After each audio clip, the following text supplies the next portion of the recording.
भूत बंगला जहां परछाइयां जिंदा हैं। आधी रात, हवा बिल्कुल शांत, लेकिन उस पुराने भूत बंगले के अंदर कुछ जरूर जाग रहा था। गांव में एक नियम था, सूरज ढलने के बाद उस बंगले के पास भी मत जाना।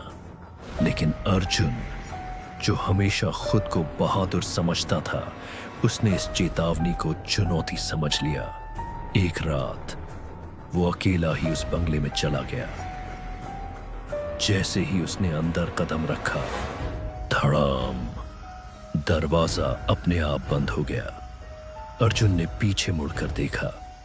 दरवाजे पर अब खून से लिखा था, अब तुम भी यहीं रहोगे। उसका दिल जोर जोर से धड़कने लगा, लेकिन उसने खुद को संभाला और अंदर बढ़ा। अचानक दीवार पर उसकी परछाई हिलने लगी, जबकि वो खुद बिल्कुल स्थिर खड़ा था।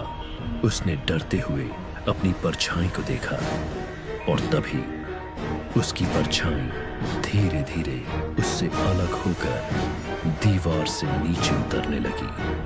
अब वो परछाई उसके सामने खड़ी थी और फिर उसने वही आवाज निकाली जो अर्जुन की थी, तुम यहां से कभी नहीं निकल पाओगे। अर्जुन घबरा गया। वो भागने लगा, लेकिन हर दरवाजा, हर खिड़की गायब हो चुकी थी।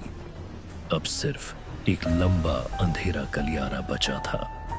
उस गलियारे के अंत में एक कमरा था। कमरे के अंदर एक पुराना आईना रखा था। जैसे ही अर्जुन ने उस आईने में देखा, उसकी रूह कांप उठी।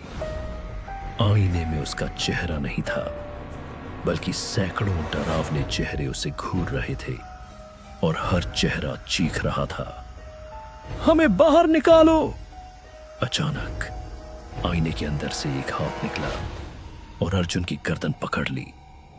वो चिल्लाया, लेकिन आवाज बाहर नहीं गई।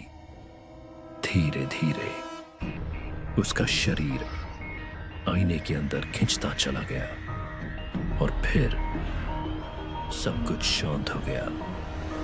अगली सुबह गांव वालों ने देखा, बंगले के बाहर अर्जुन की चप्पल पड़ी थी, लेकिन अर्जुन कहीं नहीं मिला।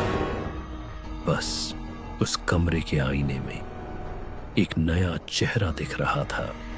वो अर्जुन का था और अब वो भी धीरे धीरे कह रहा था, अगला कौन आएगा।